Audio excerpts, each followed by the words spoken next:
प्रणाम सर। प्रणाम जी प्रणाम। सीधे बैठेंगे।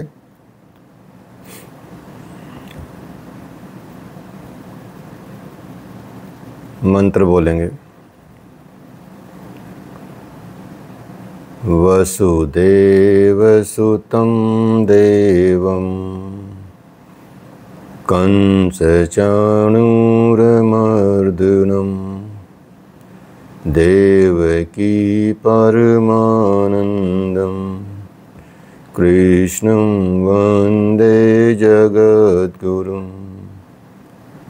ओम शांति शांति शांति।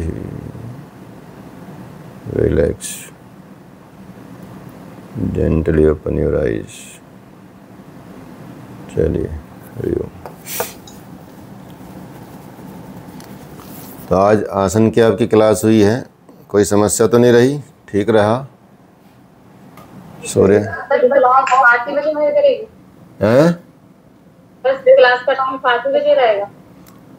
7 बजे नहीं रहेगा, बदलता रहेगा। सुबह 5 बजे भी हो सकता है। पर आप 7 बजे नहीं लेना, 7 बजे से 9 बजे तक किसी भी टाइम ले लेना, क्योंकि सर आज मैंने कम लिया है। अच्छा, तो क्लास तो हमको एक ही टाइम रखना पड़ेगा ना, हर बच्चे के हिसाब से तो बदल नहीं सकते। ठीक है, तो 6 साढ़े 6 भी ठीक है। हाँ 6:30 कर सकते हैं। ठीक है, कर सकते हैं। हाँ, और शाम को भी कर सकते हैं चाहो तो, अगर किसी को टाइम रहेगा तो शाम को कर सकते हैं। ठीक है, तो एक ही टाइम फिक्स हो जाए तो ज्यादा बेटर है, क्योंकि 6 से 7 मेरी ऑलरेडी क्लास होती है। अगर मैं फिर उसको मैनेज कर लूंगी किसी भी तरीके से ना। हाँ। अगर मॉर्निंग का कोई टाइम फिक्स हो जाए तो फिर मैं शाम को कर दूंगी। फिर कोशिश करेंगे। थोड़ा सा पता लगेगा। ठीक है, सुबह का टाइम ठीक है जो। हाँ सुबह का ही अच्छा रहता है। 5 से 6 भी होगा तो भी कोई प्रॉब्लम नहीं है। हाँ 5 से 6 भी कर सकते हैं, वो ज़्यादा अच्छा है। अच्छे में हमारा एब्सेंट हो जाएगा। अच्छा, नहीं एब्सेंट नहीं होने चाहिए, आना चाहिए। सबको आना चाहिए, मतलब ये है। तो आप थोड़ा इधर उधर मैनेज करें अपना। तो हम आपको टाइम बता रहे हैं, इसमें आपको या तो 6 से 7 कर सकते हैं, 6:30 से 7:30 कर सकते हैं। 6:30 ठीक है। ठीक है, तो 6:30 से 7:30 भी कर सकते हैं। उसमें देख लो इधर उधर क्या करना है आपको। तो एक फ़िक्स टाइम हो जाएगा कि 6:30 से 7:30 रखेंगे, तो 6:30 से 7:30 ही रखेंगे। अब उसमें आप थोड़ा और अपने काम में एडजस्ट कर लो इधर उधर। ठीक है, जब मैं किसी को सिखाना चाहती हूँ ना योग, तो वो बोलते हैं कि ये क्लास लेनी जरूरी है क्या? कौन सी? ये आपकी वाली। अच्छा, ना तो इसलिए मैंने उनको हाँ, कराया और अपने आप ही तो उनका थोड़ा टाइम बदल दो। नहीं सर, वो टाइम नहीं बदलेंगे, वो तो डॉक्टर है ना। अच्छा, तो 9 बजे हॉस्पिटल जाना पड़ता है और रात को वो 11 बजे आते हैं। अच्छा अच्छा, हाँ तो 6 से 7 कर लेते हैं। 6 से 7। हाँ प्रमिला, तुम अपना टाइम बदल लेना क्लास का। हाँ जी, मैं बदल लूँगी। मैं बदल लूँगी सर, एक फिक्स हो जाए ना तो मैं चेंज कर। हाँ तो 6 से 7 रखते हैं उसको। ठीक है, ठीक है सर। तो 6 से 7 अपना अपना हिसाब से बदल लेना, और ये ठीक रहेगा। ठीक है, एक टाइम ठीक है। सुबह जल्दी भी उठ जाओगे इस बहाने से। हम तो सोच रहे थे 5 बजे करें तो 4 बजे उठ जाओगे आप लोग। लेकिन इतना फिर एकदम से तप नहीं करा सकते। अगर हमें मान लो 5 बजे उठना है सुबह, हाँ, तो कितने बजे तक सोना चाहिए? 10 बजे। 10 बजे तो क्लास ही खत्म होती है आपकी। तो तभी सो जाओ, खा पी के। नाश्ता खाना वाना तो पहले ही कर लेते हो, डिनर तो पहले ही कर लेते होंगे। डिनर तो आप 8 बजे कर लो, तो 10:30 बजे 11 बजे तक भी सो जाओगे। मतलब आपको 6 घंटे की नींद लेनी है। ठीक है, अब 6 घंटे की नींद के हिसाब से आप अपना हिसाब किताब करो। 10 से 6 घंटे कितना होता है? 4। ठीक है, अब 10:30 से 6 घंटे कितना होता है? 4:30। मतलब 4:30 सुबह के। तो 10:30 बजे सो जाओ। और अब तो बल्कि 9 बजे ख़त्म कर रहा हूँ क्लास। आप कैसे कह रहे कि 10 बजे ख़त्म होती है? अब तो मैं 8 से 9 कर दी ना। अब तो 8 से 9 कर दिया। आपके पास फिर भी 1.5 घंटा है। तो उस 1.5 घंटे में आप धीरे धीरे बत्तियां कम करो घर की, लाइटें कम करो, ठीक है, लाइटें जला के ना रखो। और बिस्तर पे जाने का मतलब होता है सोना। बिस्तर पे तब जाओ जब सोना हो, ठीक है, क्लियर है। अर्थात वहाँ मोबाइल यूज नहीं करना है। वहाँ अगर कुछ पढ़ना है तो किताब लेके पढ़ना है। आधे लोगों को किताब देख के नींद आती है, ठीक है। मोबाइल में तो आप देखें ना, आँख के सामने लाइट रहती है, तो जो हार्मोन रिलीज होने होते हैं ना नींद के, वो देख कर रिलीज होते हैं कि भाई अंधेरा सा हो गया है, इसको आँखों से कुछ दिख नहीं रहा, अब धीरे धीरे इसका मतलब मुझे भी शांत होना है, वो संदेश मिलता है। इसलिए लाइटें कम कर दी जाती हैं, शाम का समय इसलिए रिलैक्स वाला हो जाता है। तो उस वक्त आप मोबाइल देख ले, पहले उसका रखो कि भाई हमको 10 बजे से पहले या 9 बजे से पहले ही मोबाइल देखना है, उसके बाद मोबाइल नहीं देखना है।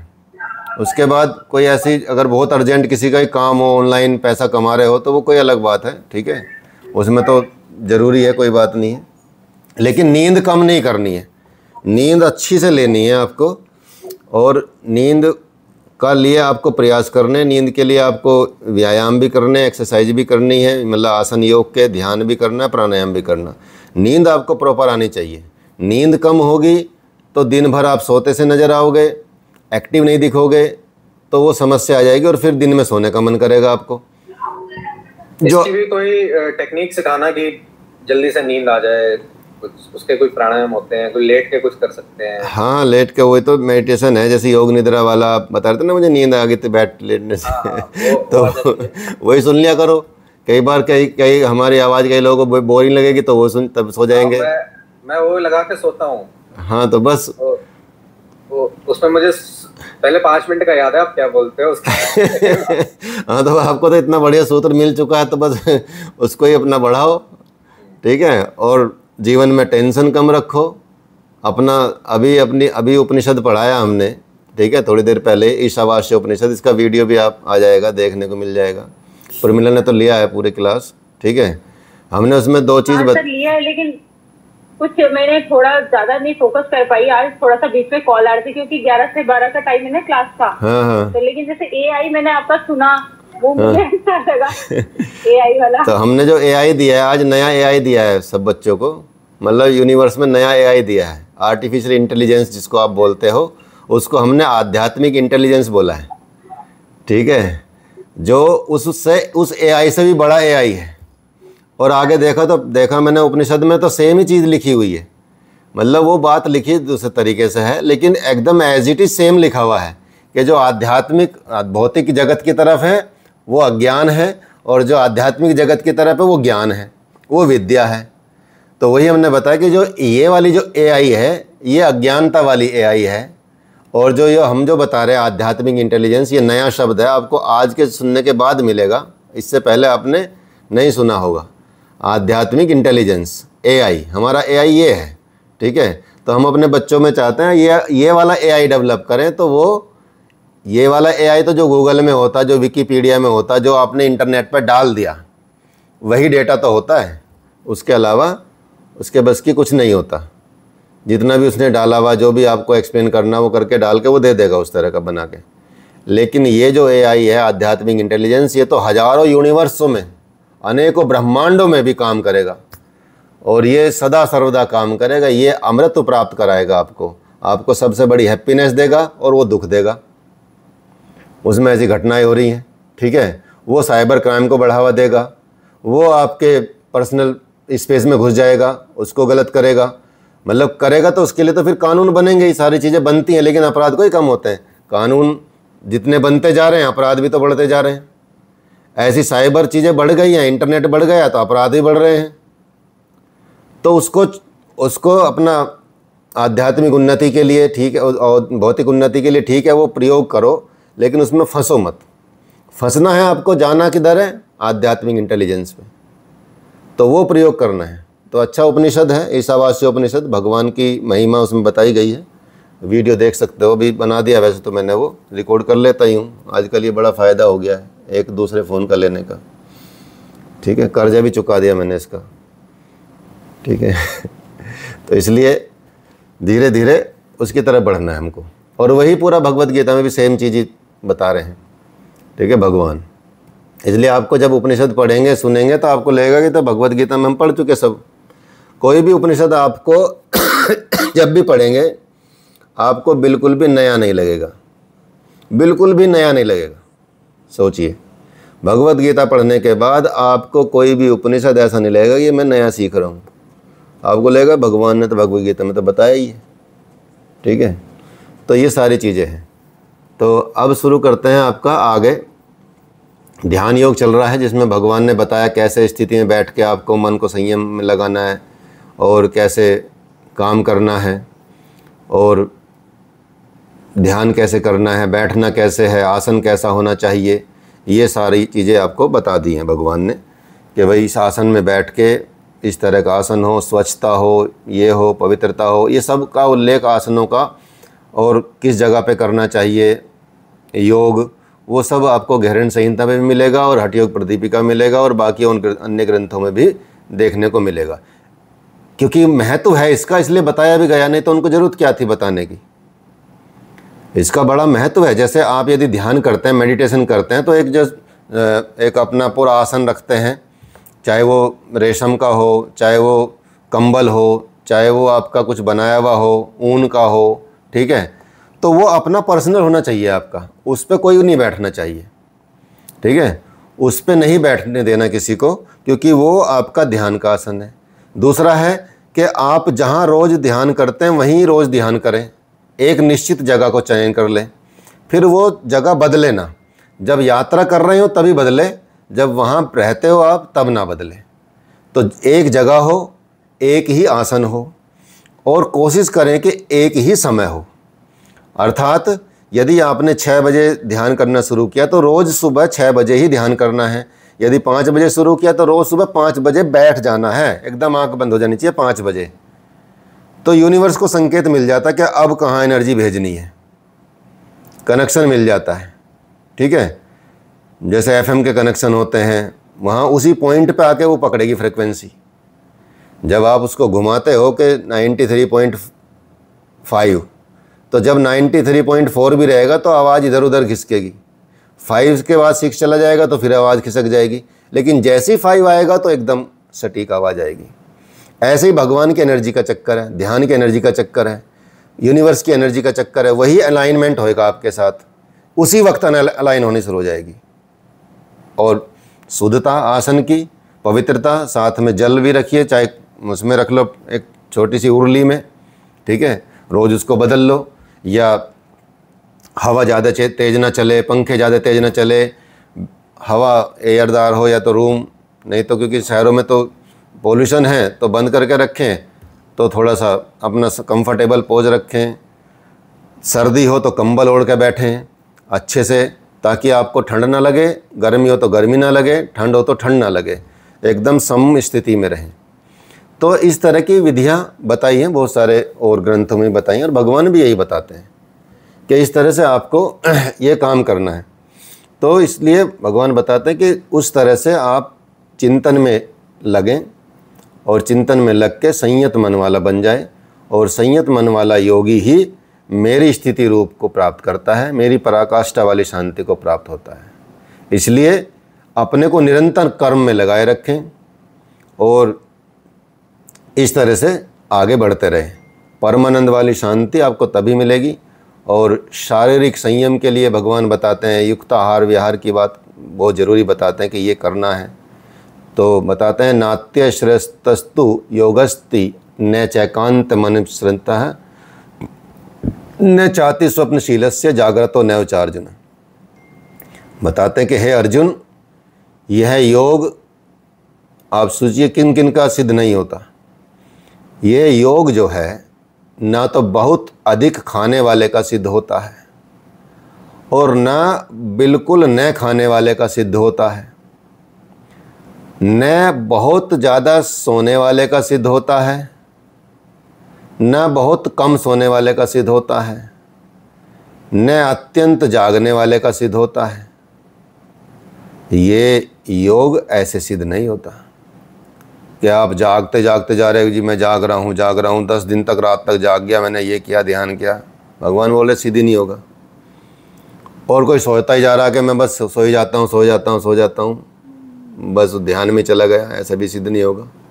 बहुत खाने वाले का सिद्ध नहीं होगा, बहुत कम खाने वाले का सिद्ध नहीं होगा, ठीक है। तो ये योग ऐसे सिद्ध नहीं होता। तो क्या ऐसे सिद्ध होता है, भगवान बताते हैं किस तरह सिद्ध होगा। भगवान बताते हैं कि युक्ताहार विहारस्य युक्त चेष्टस्य कर्मसु युक्त स्वप्न बोधस्य योगो भवति दुःखः। दुखों का नाश करने वाला ये योग कैसे सिद्ध होता है, उचित आहार विहार से सिद्ध होता है, कर्मों में उपयुक्त चेष्टा करने से सिद्ध होता है, संतुलित शयन और जागरण से सिद्ध होता है, अधिक भोजन करने से आलस्य आ जाता है, निद्रा और प्रमाद को घेर लेता है, तब भी साधना नहीं होगी। भोजन छोड़ देंगे तो इंद्रियां क्षीण हो जाएंगी, तब भी ये योग सिद्ध नहीं होगा, ठीक है। अचल स्थिर बैठने की क्षमता भी नहीं होगी यदि आप छोड़ के करेंगे। तो भगवान बोलते हैं, या कई संत ने भी बोला है, महाराज जी भी कहते थे कि खुराक से 1.5-2 रोटी कम खानी चाहिए। विहार मतलब साधन के अनुकूल विचरण करना चाहिए, कुछ परिश्रम भी करते रहना चाहिए, कोई काम ढूंढ लेना चाहिए, नहीं तो रक्त संचार शिथिल पड़ जाएगा, रोग घेर लेंगे। आप देखेंगे रिटायरमेंट के बाद जो लोग घर में बैठ जाते हैं, कि जो सोचते हैं कि भाई बहुत काम कर लिया, बहुत मेहनत कर लिया, अब घर में बैठ जाते हैं, थोड़ा आराम करेंगे, भगवान फिर उनको लिटा देता है पलंग पे कि भाई आराम कर तू बस, ठीक है, कि तुझे दवाई भी यहीं देंगे, चिंता न कर, गिलास विलास से पानी भी यहीं देंगे, तू चिंता न कर, ठीक है, तुझे इस लायक ही नहीं छोड़ेंगे, तू बस आराम कर, ठीक है। और जो लोग रिटायरमेंट के बाद भी कुछ ना कुछ नई चीज़ निकालते हैं, चलो हमने अपने लिए कर लिया, अब थोड़ा समाज में एक्टिविटी करेंगे, परोपकार का काम करना शुरू कर देंगे, कुछ ऐसी चीज़ें लोगों को बता देंगे, अध्ययन करना शुरू करेंगे, क्योंकि अध्ययन की तो कोई उम्र नहीं है। इसलिए योग में सरकार का भी मैं बता रहा हूँ आपको, यहीं का नहीं, सर्टिफिकेट देती है government of India, Ayush ministry, ठीक है, उसने कोई एज लिमिट नहीं रखी हुई। सोचो, YCB का सर्टिफिकेट देती है, हर 5 साल बाद देती है, और 8-9 लेवल पे देती है, ठीक है। सबसे बड़ा अगर योग में देखा जाए तो योगा मास्टर है, योगा टीचर एवोल्यूटर होता है उसके नीचे, फिर योगा इंस्ट्रक्टर होता है, योगा मतलब और भी होते हैं अलग अलग तरह के, ठीक है। ऐसी योगा थेरेपिस्ट होते हैं, योगा थेरेपिस्ट का एडवांस, फिर एडवांस, ऐसे लेवल, तो 7-8 लेवल उसमें दिए गए हैं।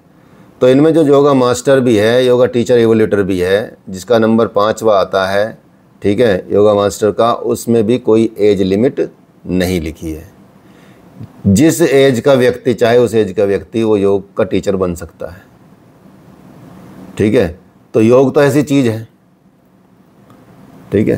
तो इसलिए आप भोग के लिए उम्र निर्धारित हो सकती है, योग के लिए नहीं।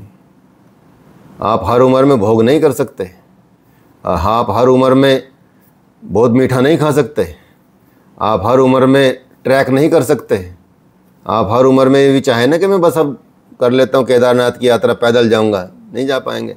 घोड़े पे जाएंगे तो और शरीर टूट जाएगा, ठीक है, वो और हिला देता है आपका अंग को, आके फिर हॉस्पिटल में भर्ती होना पड़ता है आधे लोगों को, ठीक है। एक बार हम जा रहे थे और इसमें भी ये देखिए कौन साथ देता कौन नहीं साथ देता। मतलब एक हम जा रहे थे हेमकुंड साहब बद्रीनाथ से पहले से गोविंद घाट से रास्ता जाता है, फिर गोविंद धाम तक जाता है। पहले 12 किलोमीटर की ट्रैवल पैदल वहाँ करनी पड़ती है, और चढ़ाई भी बड़ी खड़ी खड़ी टाइप की है वहाँ पे, तो ठीक है। और लास्ट वाला 1 किलोमीटर तो बहुत ही ज़्यादा टफ है। तो 12 किलोमीटर पहले आप पैदल चलेंगे, वहाँ जाएंगे। उसके बाद वहाँ क्योंकि सुबह 5 बजे चलेंगे आप, तो रात को शाम को 5-7 बजे 8 बजे तक पहुँच पाएंगे, ठीक है, ऐसा रहता है। कुछ तेज़ चलने वाले होंगे तो थोड़ा पहले चले जाएंगे, तो एक दिन फिर पहले वहीं रुकना पड़ता है। फिर अगले दिन का होता है हेमकुंड साहब की चढ़ाई होती है। हेमकुंड साहब है 6 किलोमीटर वहाँ से, तो 6 किलोमीटर का आना जाना सेम डे करना पड़ता है, 6 किलोमीटर जाना और 6 किलोमीटर आना, ठीक है। तो वहाँ जाना पड़ता है, तो हम, और वो चढ़ाई एकदम खड़ी, वो 6 किलोमीटर की बहुत स्टीप चढ़ाई है, और उसमें भी लास्ट का जो किलोमीटर है वो और भी ज़्यादा टफ है।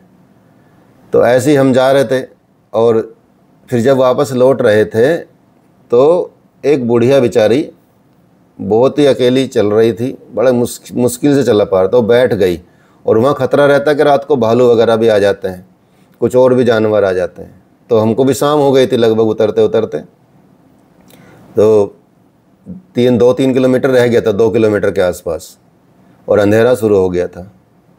अच्छा, तो हमने कहा माता जी आपके साथ कोई आया नहीं क्या? कह रही बेटा आए थे, बेटा और बहू थे साथ में ही थे, और वो छोड़ के चले गए हमको। कह रहे कि तुम आते रहे ना, हम जा रहे हैं। कि मैंने उसको बहुत रोका कि मैं कैसे आऊँगी, अकेली आऊँगी, ठीक है। तो मैं था, मेरा दोस्त था, बाकी और भी थे, नूतन जी भी थी साथ में उस वक्त, ठीक है। तो उनकी सहेलियाँ, हम तो उनको बोला, मैं कहा ऐसा करो तुम लोग नीचे चलो, पहुँचो, हम मतलब इन माता जी को लेके हम दोनों आते हैं। तो मैं और वो लड़का जो दूसरा था अंकित, हम दोनों उनको माता जी को लाए। तो सब तो चले गए थे पहले ही, और हम लगभग पहुँचे 8-9 बजे अंधेरे में। हमें और वो माता जी उनको लेके आए। जो उनकी औलाद छोड़ के चली गई, उनको इतना टफ लगा, क्योंकि वो भी, उनका शरीर भी भारी था। जब देखा नीचे आके तो बोल रहे थैंक यू थैंक यू। उनका थैंक यू तुम्हारे कान पर लगेगा, ऐसा तू माँ को छोड़ के आ गया अपनी ठीक है। तो ऐसे ऐसे लोग हैं, और इतनी हालत ख़राब हो जाती है, तो भोग भी नहीं सकते आप शरीर के, किसी भी शरीर के लेवल पे कहीं भी चीज़ें। फिर अगले दिन का उसका वहाँ का ट्रैक होता है वैली ऑफ फ्लावर का। तो अगले दिन फिर वैली ऑफ फ्लावर भी 6 किलोमीटर का ट्रैक है, और फिर अंदर 7 किलोमीटर का है। अंदर तो प्लेन जैसा ही है जब वैली आ जाती है, लेकिन चढ़ाई उसकी लगभग ऐसी रहती है। तो इसलिए हमको क्या करना चाहिए, अपने शरीर को एक्टिव रखना चाहिए। तो भगवान यही बता रहे हैं कि भाई कोई ना कोई काम ढूंढ लेना चाहिए, कर्म करते रहना चाहिए, नहीं तो रक्त संचार ढीला पड़ जाएगा, रोग घेर लेंगे आपको। सोना और जागना, आहार और विहार अभ्यास से घटता बढ़ता रहता है। तो योगी को 4 घंटे सोना चाहिए और अनवरत चिंतन में लगे रहना चाहिए। हट करके न सोने वाले शीघ्र पागल हो जाते हैं। इसलिए कर्मों में उपयुक्त चेष्टा भी हो, और नियत कर्म की आराधना के अनुरूप सारा प्रयत्न हो हमारे, और बाह्य विषयों का स्मरण ज़्यादा न करें, सदैव उसी में लगे रहें, परमात्मा के इसमें ध्यान में लगे हैं, तो योग सिद्ध होगा। तो ऐसे व्यक्ति का योग सिद्ध होता है। तो यहाँ भगवान ये बताते हैं कि इस तरह से, इस प्रकार योग के अभ्यास से हम विशेष रूप से जो चित्त है उसको वश में कर लिया जाता है।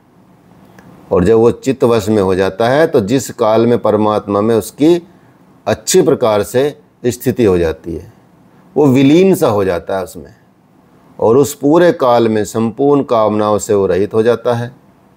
और वो ऐसा व्यक्ति, ऐसा पुरुष योग युक्त कहा जाता है।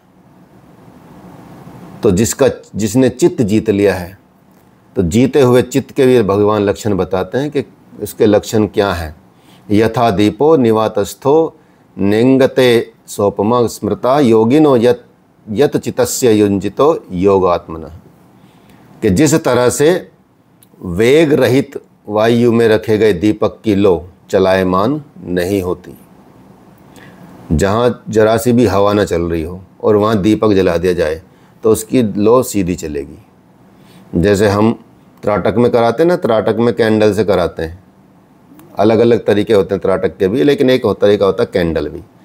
तो एक स्टैंड होता है, त्राटक स्टैंड होता है, या किसी ऐसी अपने यहाँ आँखों के सामने तक लेवल पे उसको रखना होता है, अपने से 2 फीट 3 फीट के डिस्टेंस पे। और पद्मासन या कोई भी ऐसा सुखासन जिसमें आप बैठ सकते हैं आरामदायक स्थिति में, तब उस जगह पे आपको सारे दरवाजे खिड़की सब बंद कर लेने हैं। कोई दूसरा ऑब्जेक्ट आसपास दिखना नहीं देना चाहिए। ऐसी जैसे मान ले सामने दीवार है तो प्लेन दीवार हो, ठीक है। ऐसा ना हो सामने कुछ किताबें रखी हुई हैं, कुछ सामान रखा हुआ है, नहीं तो आंखें उनको भी देखने लगेंगी। तो वहाँ ऐसे ना पंखा चलेगा ना कुछ चलेगा, क्योंकि 5-7 मिनट की क्रिया होती है, ठीक है, ज़्यादा देर की क्रिया नहीं होती। तो एकदम बिल्कुल कहीं से हवा नहीं आनी चाहिए, आपकी सांस की भी हवा ना जाए, इसलिए इसको 3 फीट दूरी पर रखते हैं कि आपकी सांस की हवा से भी वो हिले ना। तो इसलिए एक जब जल जाती है कैंडल, तो उसकी बीच में जहाँ से वो शुरुआत होती है जलने की, उसके थोड़ा ऊपर देखना होता है। तो ऊपर लगातार देखेंगे बिना आँख पलक झपकाए। तो उस स्थिति में वो एकदम लो ऐसी रहती है, दीपक की लो, और हिलने नहीं देती। तब आपकी कंसंट्रेशन बढ़ती चली जाती है, ध्यान बढ़ता चला जाता है। ठीक है, प्योरिफिकेशन की क्रिया है वैसे तो, लेकिन ध्यान भी लगता है उसमें। और आँखों की, थर्ड आई चक्र जागने की बहुत सारी प्रक्रियाएं उसके बाद होती रहती। तो भगवान ये बताते हैं कि कैसी जगह पे कैसा हो जाता है उसका मन, जो योग को जीत लेता है या योग युक्त हो जाता है, कि जैसे वेग रहित वायु में रखे गए दीपक की लो चलायमान नहीं होती, चलती नहीं है, लो सीधे ऊपर जाती है, उसमें कोई कंपन नहीं होता। यही उपमा कैसी दी गई है, यही उपमा भगवान बोलते हैं कि परमात्मा के ध्यान में लगे हुए योगी के चित्त में जिसने जीत लिया है वो ऐसा ही हो जाता है, एक टक लो लगी रहती है भगवान की तरफ। तो दीपक का उदाहरण तो एक तरह से ये उदाहरण ही है ना, ऐसा नहीं कि वो आजकल दीपक का प्रचलन तो होता ही नहीं है।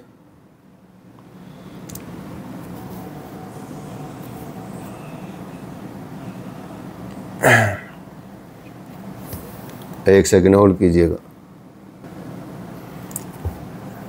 ठीक है, तो ऐसी स्थिति हो जाती है।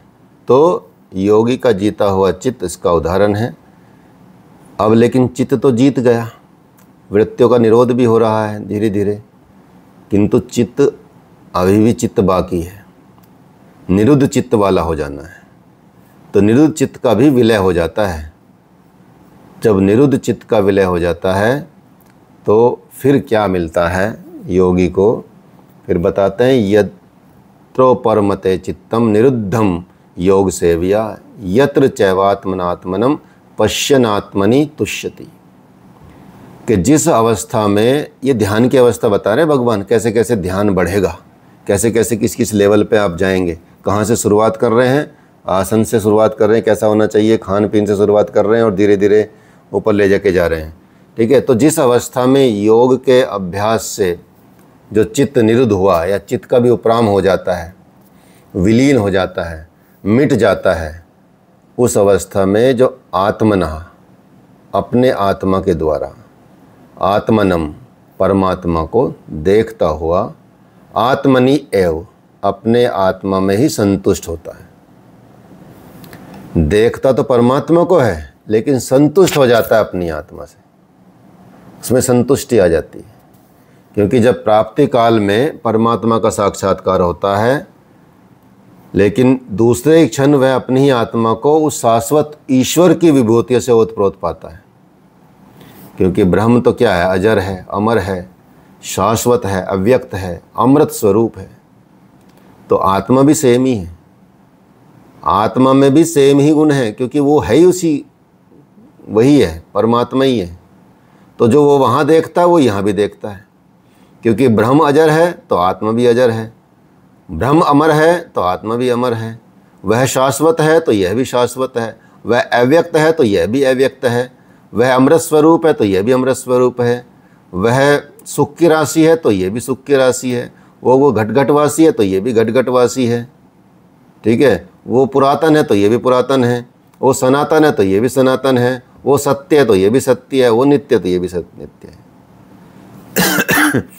तो इसलिए भगवान ये बता रहे हैं कि वो उसी स्वरूप का हो जाता है। जब तक चित्त और चित्त की लहर है तब तक वह आपके उपभोग के लिए नहीं है।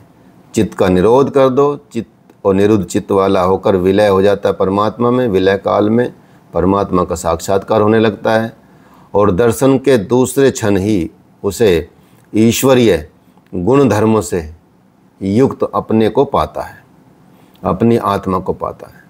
इसलिए वो व्यक्ति, वह पुरुष अपने ही आत्मा में संतुष्ट होता है। यही उसका स्वरूप है, यही उसकी पराकाष्ठा है। और इसी को आगे भगवान बताते हैं कि इसी से इंद्रियों से अतीत केवल शुद्ध हुई सूक्ष्म बुद्धि द्वारा वो ग्रहण करने योग्य जो आनंद है, अनंत आनंद होता है। वो जो उसकी सूक्ष्म बुद्धि द्वारा ग्रहण किया जाता है या उसके द्वारा ज्ञान किया जाता है, उस अवस्था में वो अनुभव करता है। जिस अवस्था में वो स्थित हुआ योगी है, भगवत स्वरूप को प्राप्त कर चुका है, चलायमान नहीं होता, सदैव उसी में प्रतिष्ठित होता है, परमेश्वर की प्राप्ति रूप जिस लाभ को प्राप्त कर लेता है, पराकाष्ठा की शांति को प्राप्त कर लेता है, और उससे अधिक दूसरा उसको कोई लाभ दिखता नहीं है। मतलब वो सबसे उत्तम उसकी प्राप्ति होती है, भगवत प्राप्ति। जिस अवस्था में स्थित योगी बड़े से बड़े दुख से भी परेशान नहीं होता, चलायमान नहीं होता, दुख का भी उसको भान नहीं होता, क्योंकि भान करने वाला चित्त तो मिट ही गया। जहाँ दुख होता है वो तो मिट ही गया, वो तो परमात्मा में एकाकार हो गया।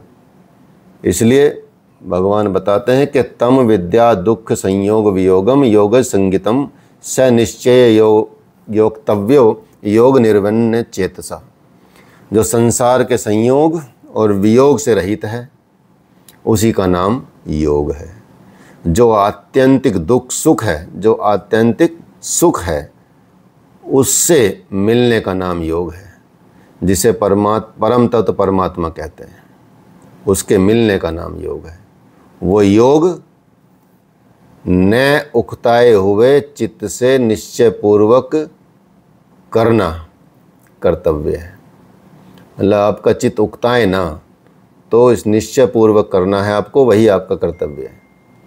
और धैर्य पूर्वक लगा हुआ व्यक्ति, धैर्य पूर्वक लगा हुआ साधक योग में वो सफल होता है। तो इसलिए मनुष्य को चाहिए कि अपने संकल्प से उत्पन्न होने वाली संपूर्ण कामनाओं, वासना, आसक्ति सहित सर्वथा त्याग दे। आसक्ति को भी त्याग दे, वासना को त्याग दे, कामना को त्याग दे, और मन के द्वारा इंद्रियों के समुदाय को सब और अच्छी तरह से वश में कर ले।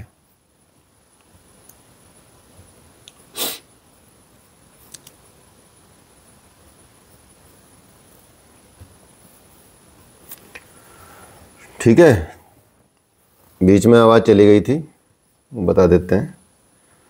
भगवान बता रहे हैं कि ऐसा करके मनुष्य को करना चाहिए कि वो अपने सारे संकल्प से जो उत्पन्न होने वाले संपूर्ण कामना है, वासना है, उनको त्याग दे, आसक्ति से रहित हो जाए, उसको भी त्याग कर दे, मन के द्वारा इंद्रियों के सारे समुदायों को अच्छी तरह से अपने वश में कर लें मन के साथ, और इस क्रम में अभ्यास करता हुआ उपरामता को प्राप्त कर जाए, चित्त का निरोध कर जाए, और धीरे धीरे उसमें विलय होता चला जाए।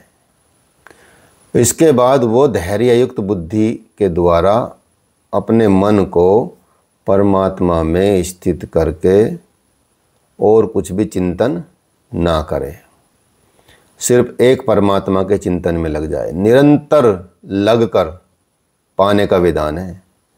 जैसे बताया ना आपको एक श्लोक महर्षि पतंजलि ने लिखा, स तु दीर्घ काल निरंतरीय सत्कार सेवितो दृढ़ भूमि, के निरंतर श्रद्धा के साथ निरंतर दीर्घ काल तक लगे रहने का विधान है। आरंभ में मन तो लगता नहीं है, आपको पता ही है। तो इस पे भगवान बोलते हैं, यतो यतो निश्चरति मन चंचलम स्थितरम ततस्ततो निम्यतादत्मन्येव वशम नयेत। कि ये स्थिर न रहने वाला चंचल मन जिस जिस भी कारण से संसार के पदार्थों में विचरता है, इधर उधर घूमता है, पहले ध्यान दो उस पे, उसको रोक कर, एक एक अलग अलग पे रोक के अंतरात्मा में निरुद्ध करें। मतलब जिससे भी आपको लगता है कि यार दिमाग खराब कर रही है चीज़, उसको हटाओ, कोशिश करो कि उसको कैसे हटाया जाए। जो मन में विकार आ रहे हैं, जो विचार आ रहे हैं कि ये चीज़ें डिस्टर्ब करती हैं माइंड को, ये टेंशन बढ़ाती हैं, ये बीपी बढ़ाती हैं, ठीक है, पहले हटाओ उनको वहाँ से, ठीक है। उसका निदान करो, जांच करो, जांच करने के बाद उसका इलाज करो, चिकित्सा करो, ठीक है। पहले पहचान करो, निदान मतलब पहचान, डायग्नोज, ठीक है, फिर उसको चिकित्सा करो, उसकी इलाज करो, उसको हटाओ वहाँ से। तो देखो कौन कौन से विकार आ रहे जीवन में, कौन कौन सी समस्याएं आ रही है हमारे जीवन में, जो हमको परेशान कर रही हैं, जो हमारे दिमाग को खा रही हैं, जो हमारा मन को शांत नहीं रखने दे रही हैं। तो जैसे जैसे उसका, चाहे वो आप किसी भी तरीके से करें, कोई भी तरीका अपनाएं कि भाई हाँ इससे हमको भी मुक्ति मिल जाएगी, उसको मुक्ति मिल जाएगी, हटाओ इसको। कोई झंझट है कि भाई ये चाहे 2-4 रुपये एक्स्ट्रा दे के काम करें कि चले छोड़ो इसको, एक्स्ट्रा जाएंगे, लेकिन मन की शांति तो इतनी ज़्यादा है। तो इसलिए ऐसी चीज़ों में भगवान यही बता रहे हैं, ये ध्यान में बता रहे हैं। मैं तो लाइव जीवन में बता रहा हूँ, लाइव जीवन में ऐसा करना चाहिए। उस जगह से रोक रोक कर अंतरात्मा में ही निरुद्ध करें। इसलिए ये लोग कहते हैं कि मन जहाँ भी जाता है जाने दो, प्रकृति में ही तो है, जाएगा। प्रकृति भी उस ब्रह्म के अंतर्गत ही है, प्रकृति में विचरना ब्रह्म के बाहर नहीं है। लेकिन भगवान कृष्ण कहते हैं कि ये गलत है। फिर तो प्रकृति में रहेगा ना, फिर तो पुरुष में कोई जा रहा है, वहीं विचरता रहेगा जीवन भर, वही आपके आने जाने का चक्कर लगा रहेगा। तो इन मान्यताओं को भगवान ने बिल्कुल भी स्थान नहीं दिया जो ऐसा बोलते हैं। तो भगवान का कहना यह है कि मन जहाँ जहाँ जाए, जिन जिन माध्यमों से जाए, उन माध्यमों को रोककर, उन तरीकों को रोककर परमात्मा में लगावे। मन का निरोध संभव है, और जब मन का निरोध संभव हो जाता है तो फिर प्रशांत मनसम ह्येनम योगिनम सुखम उत्तमम उपैति शांत रजसम ब्रह्मभूत कल्मष, कि जिसका मन पूर्ण रूप से शांत होता है, जो पाप से रहित होता है, और जिसका रजोगुण शांत हो गया है, ऐसे ब्रह्म से एकीभूत योगी को सर्वोत्तम आनंद प्राप्त होता है, और इससे उत्तम कुछ भी नहीं है। क्योंकि पाप रहित योगी इस तरह से आत्मा को निरंतर उस परमात्मा में लगाता हुआ सुखपूर्वक परम ब्रह्म परमात्मा की प्राप्ति के अनंत आनंद के अनुभव करता है, और ब्रह्म स्पर्श अर्थात ब्रह्म के स्पर्श से और प्रवेश के साथ वो अनंत आनंद का अनुभव करने लगता है। इसलिए ध्यान अनिवार्य है, भजन अनिवार्य है, योग अनिवार्य है। तो जब आपका योग अनिवार्य रहेगा, ध्यान अनिवार्य रहेगा, भजन अनिवार्य रहेगा, तो भगवान बताते हैं सर्वभूतस्थात्मना सर्वभूतानि चात्मनि इक्षते योग युक्त आत्मा सर्वत्र समदर्शन। जब ऐसा हो जाता है तो योग से, योग के परिणाम से युक्त आत्मा वाला वो सब में समान भावना से देखने लगता है, देखने वाला योगी हो जाता है, और आत्मा को संपूर्ण प्राणियों में व्याप्त देखता है। उसकी दृष्टि में कोई भेद नहीं रहता आत्मा में, वो उसकी भी आत्मा एक ही है, मेरी भी आत्मा एक ही, ऐसा उसको दिखाई देता है। संपूर्ण भूत प्राणियों में वो उस आत्मा को प्रवाहित होते हुए देखता है।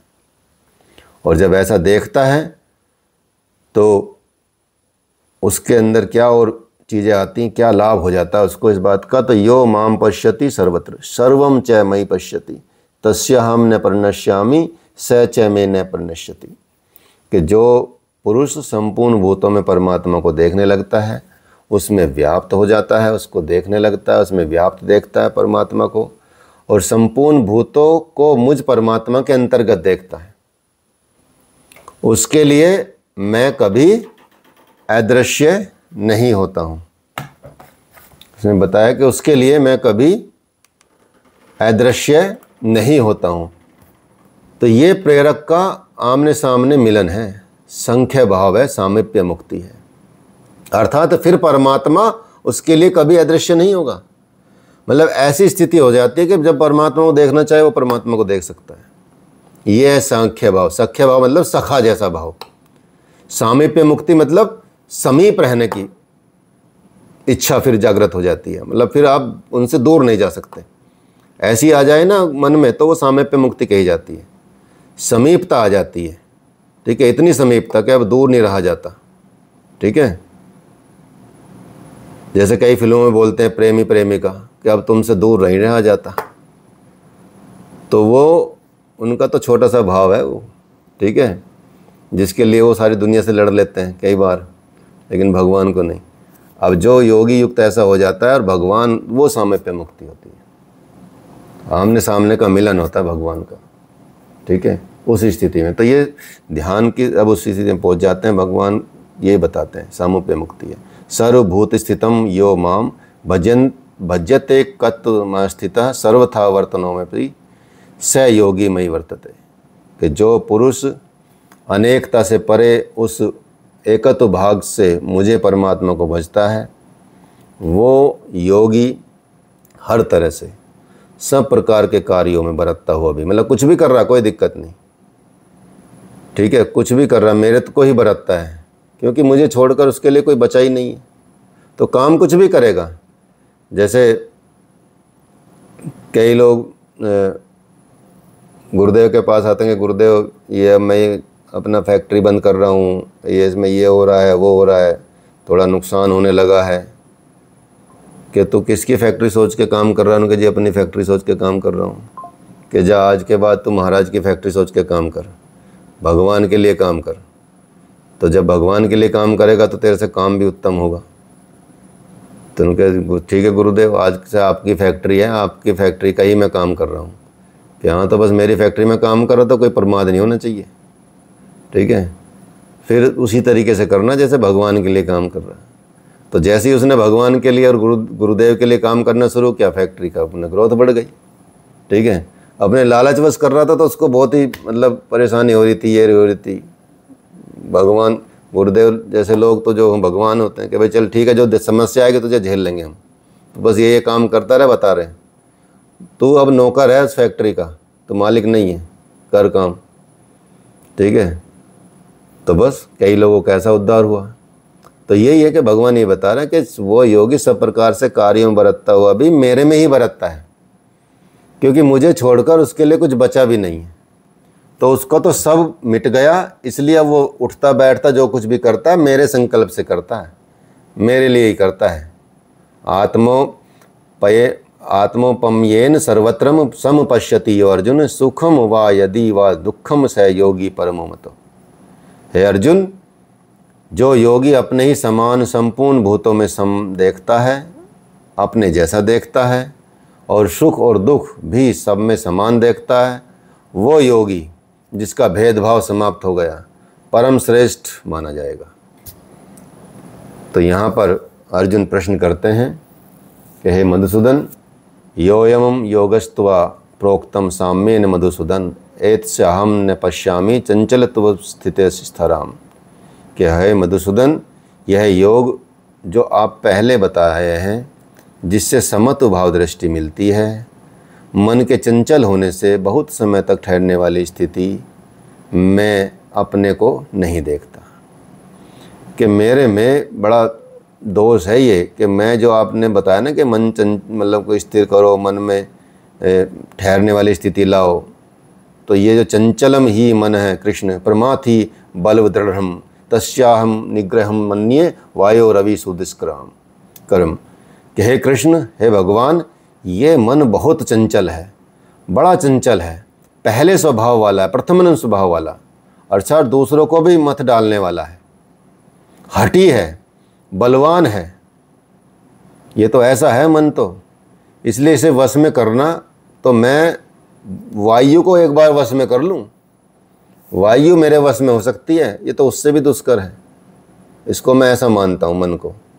तूफानी हवा और इसको रोकना बस एक बराबर की बात है कि ये तो ऐसा है।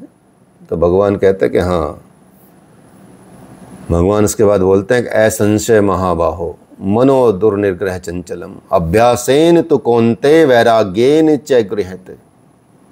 भगवान बताते हैं कि महान कार्य करने के लिए प्रयत्नशील, अर्थात महाबाहु, इसलिए बोला अर्जुन को कि वो महान कार्य के करने के लिए प्रयत्नशील हैं।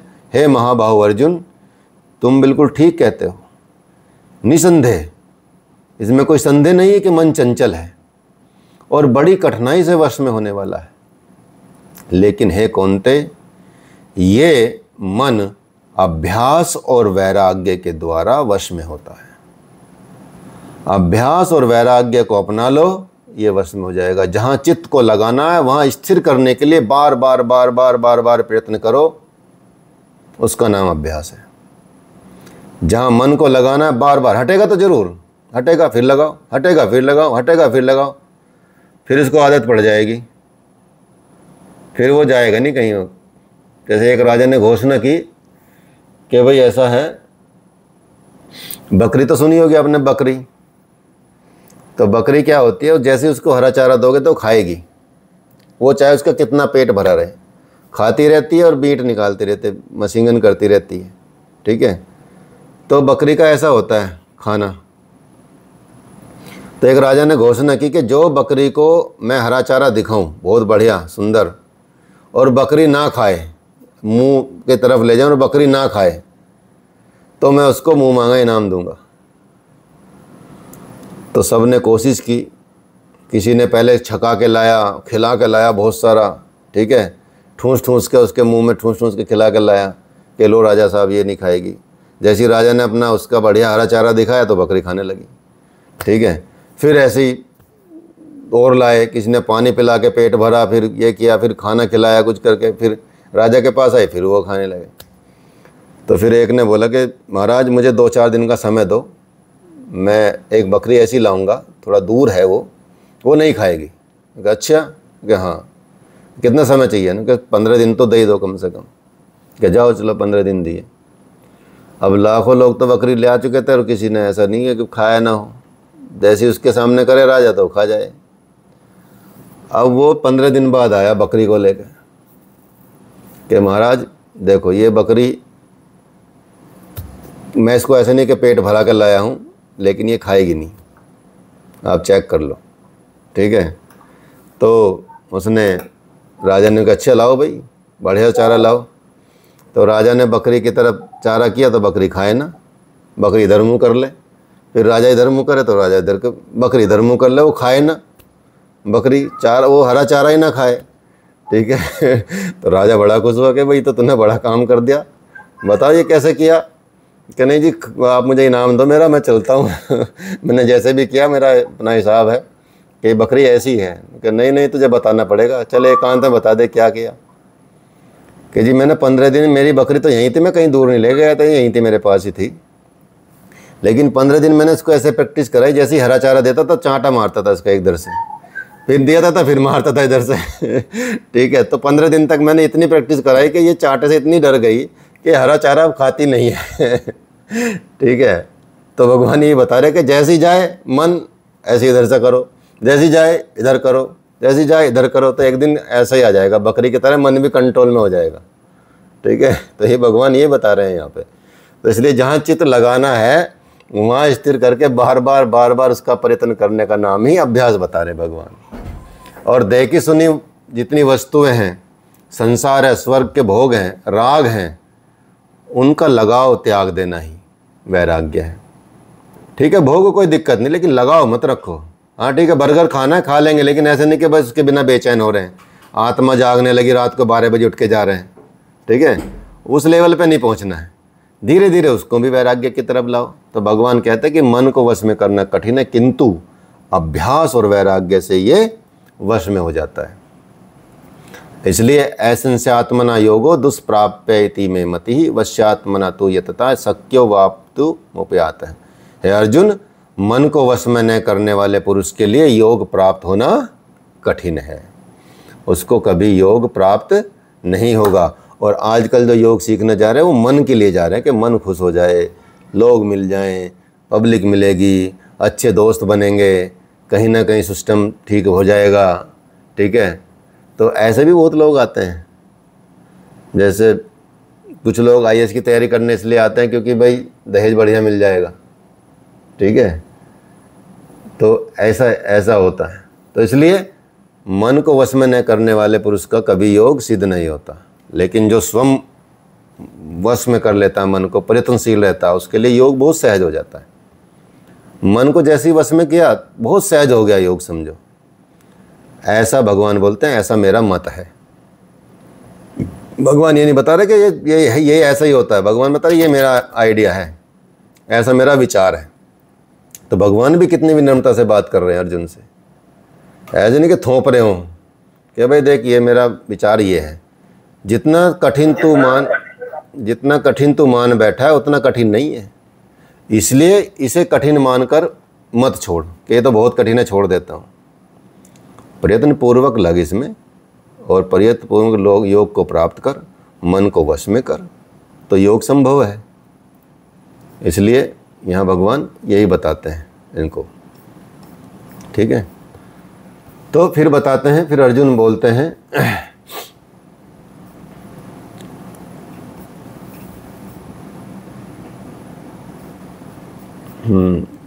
हाँ अर्जुन अर्जुन बोलते हैं कि आयति श्रद्धयोपतेय पेता योगाचलित मानसः अप्राप्य योग संसिद्धिम काम गतिम कृष्ण गच्छति। कि हे कृष्ण, योग करते करते यदि किसी का मन चलायमान हो जाए, क्योंकि अभी योग उसका सिद्ध नहीं हुआ, लेकिन योग में उसकी श्रद्धा है ही तभी वो योग कर रहा है। तो योग करते करते यदि मन इधर उधर भटक जाए, चला जाए, तो ऐसा पुरुष भगवत सिद्धि को प्राप्त न होकर किस गति को प्राप्त होता है? कि यदि वो इधर उधर चला जाए उसका मन, और हे कृष्ण, भगवत प्राप्ति के मार्ग से विचलित हुआ और मोहित हुआ पुरुष छिन्न भिन्न बादल की भांति दोनों से तो नष्ट भ्रष्ट तो नहीं हो जाता कि छोटी सी बदली आकाश में छाए तो वो न बरस पाती न लौट कर मेघों से मिल जाती, बल्कि हवा के झोंकों से इधर उधर नष्ट प्राय हो जाती है, ख़त्म हो जाती है। तो इसलिए इस प्रकार शिथिल प्रयत्न वाला, कुछ काल तक साधन करने वाला, स्थिति वाला नष्ट तो नहीं हो जाता। मान लिया शुरू कर दिया मैंने और मैंने कुछ वर्षों तक योग किया और फिर मेरा मन विचलित हो गया, और कहीं ऐसा तो नहीं कि ना इधर का रहूँ ना उधर का रहूँ। ठीक है, ये तो बता दो भगवान कि भाई अगर कर भी लेते हैं तो कि मन तो है ही चंचल है, जल्दी से बस में नहीं होता, तो वो न तो आप में प्रवेश कर सकेगा न योग में, और ना भोग ही भोग रहा है और ना योग कर पा रहा है, तो उसकी गति कैसी होती है, उसको क्या होता है? तो मेरे इस संशय को पूर्ण तरह से मिटा दो, इसका डाउट मुझे ख़त्म करो कि भी ये चक्कर में मत पड़ो मुझे, और इसको डाउट को ख़त्म करने में आप ही सक्षम हैं, दूसरा व्यक्ति इसको दूर नहीं कर सकता। इसलिए आप इस मेरे संशय को मिटाओ।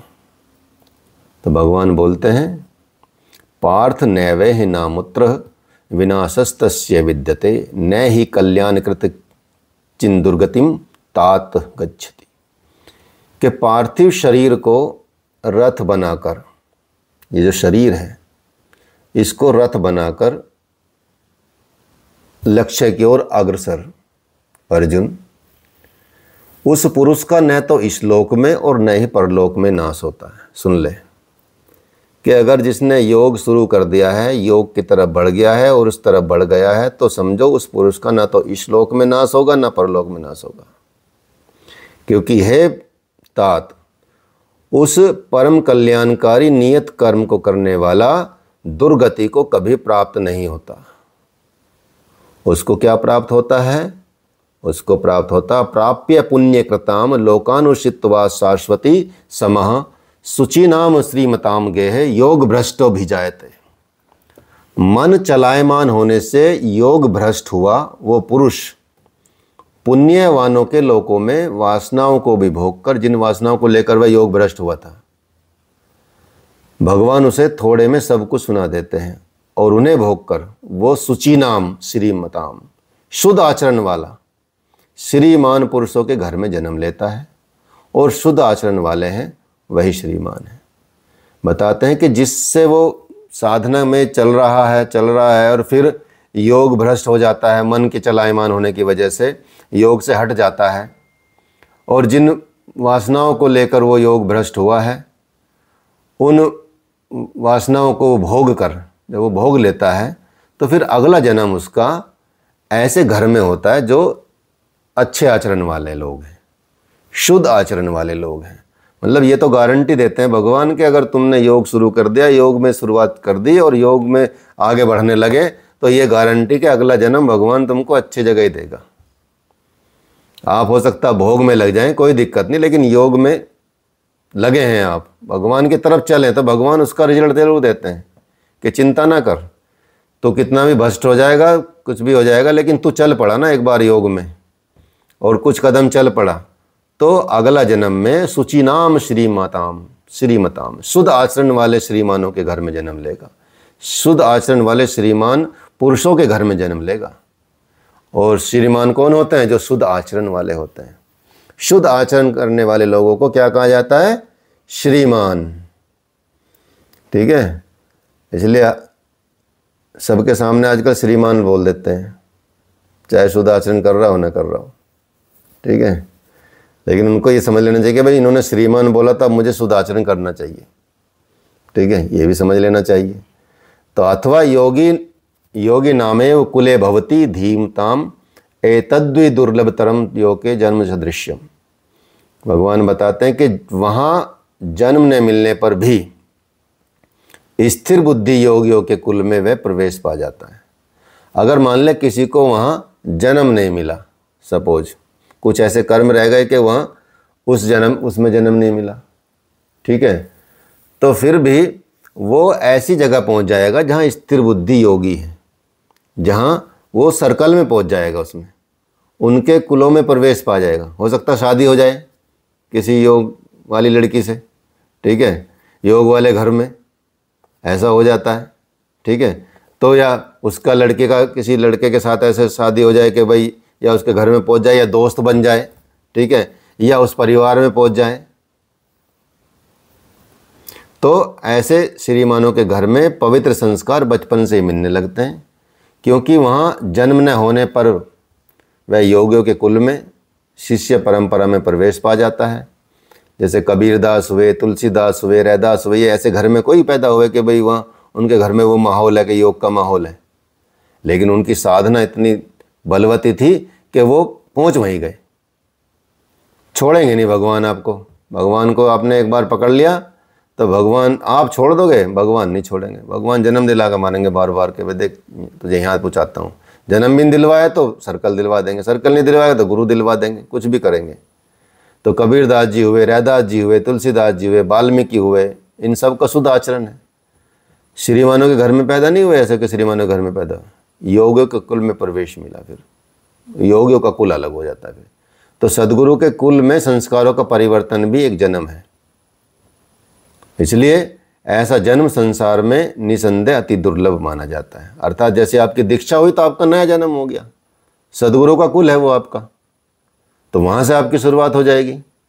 तो योगियों के यहाँ जन्म का मतलब होता है उनके शरीर से पुत्रवत उत्पन्न नहीं, बल्कि ग्रह त्याग करने के बाद वहाँ चले जाना और फिर अपने गुरु को ही पिता माता पिता त्वमेव माता च पिता त्वमेव बंधु च सखा त्वमेव विद्या द्रविणं त्वमेव त्वमेव सर्वं मम देव। तो इसलिए ऐसे महापुरुषों के लिए उसके घर वालों का नाम नहीं होता, बल्कि अपने गुरु का नाम होता है, और वो महत्व कई गुना आगे बढ़ जाता है। तो ये यहाँ भगवान ने बताया कि वहाँ वह पूरे शरीर में जितना भी साधन शरीर में किए हैं, तत्र तम बुद्धि संयोगम लभते पौर्वदैहिकम यतते चैततो भूयः संसिद्धो कुरुनंदन। भगवान बताते हैं कि वहाँ पर जो पहले शरीर में साधन किए हैं और उस बुद्धि के संयोग से और पूर्व जन्म के जितने संस्कारों को उसने प्राप्त किया है कि हे कुरुनंदन, उसके प्रभाव से वो संसिद्धो भगवत प्राप्ति रूपी परम सिद्धि के निमित्त प्रयत्न करता है आगे चले में। तो इसलिए जब श्रीमानों के घर विषयों के वश में रहने पर भी वो पूर्व जन्म के अभ्यास से भगवान के पथ पर आकर्षित होता है, योग में शिथिल प्रयत्न वाला होता है, जिज्ञासु होता है, तो वो फिर विषय को पार कर जाता है, विषयों को पार कर जाता है और निर्वाण को पा जाता है। तो उसकी प्राप्ति का यही तरीका है। तो उसमें चाहे आपको कई जन्म लेने पड़े, तो कई जन्मों के बाद भी वो लेकिन बढ़ता आगे क्रम में बढ़ता चला जाता है। प्रत्यानादात मनस्तु योगी संशुद्धि किल विषय अनेक जन्म संसिद्धस्तो यथा याति पराम गतिम। अनेक जन्मों से प्रयत्न करने वाला योगी परम सिद्धि को प्राप्त हो जाता है। प्रयत्न पूर्वक अभ्यास करने वाला योगी सभी पापों से मुक्त हो जाता है, शुद्ध हो जाता है, शुद्ध होकर फिर परम गति को प्राप्त कर लेता है। प्राप्ति का यही क्रम है।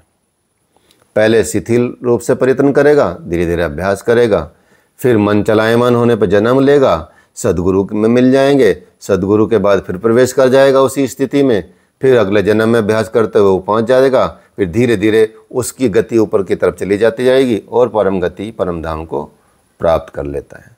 तो भगवान ये बताते हैं। तो इसलिए नियत कर्म करते हुए भगवान बताते हैं कि तपस्वियों से योगी श्रेष्ठ है और ज्ञानियों से भी श्रेष्ठ योगी ही है।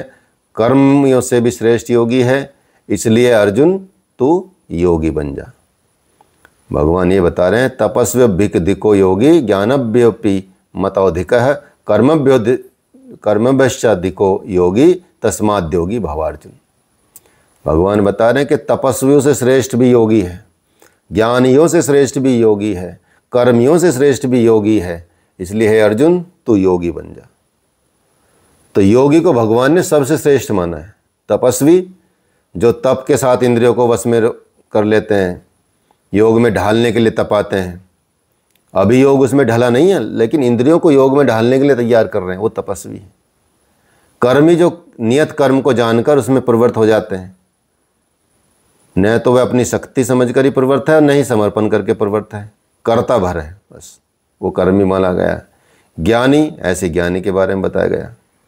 योगी, भगवान बताते हैं कि निष्काम कर्म योगी ईष्ट पर निर्भर होकर पूरे समर्पण के साथ उस नियत कर्म को करता है, योग साधना में प्रवृत्त होता है, और फिर उसकी गारंटी मेरी।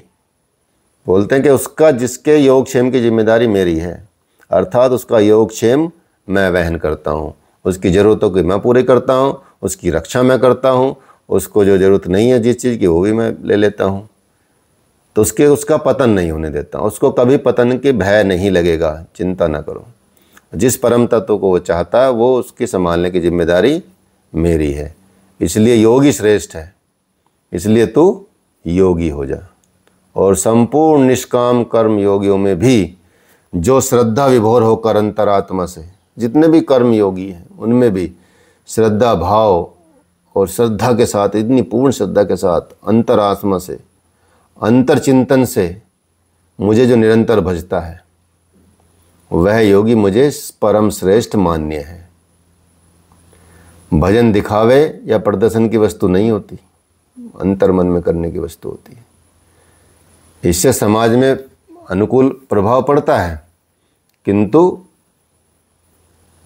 प्रभु प्रतिकूल भी हो जाते हैं कई बार।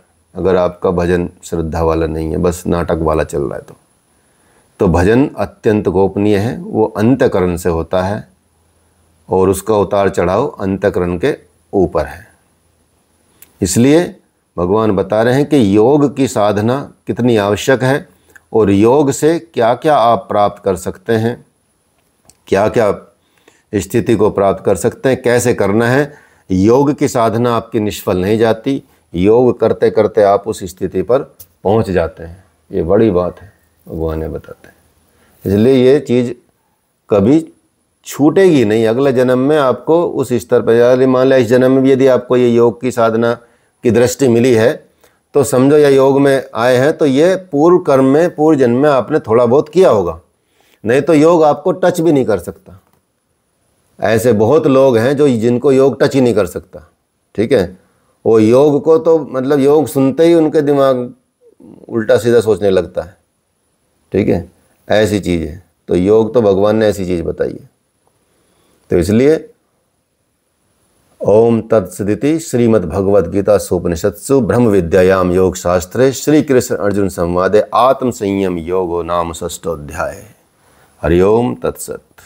ये है आज के समाचार समाप्त, ठीक है।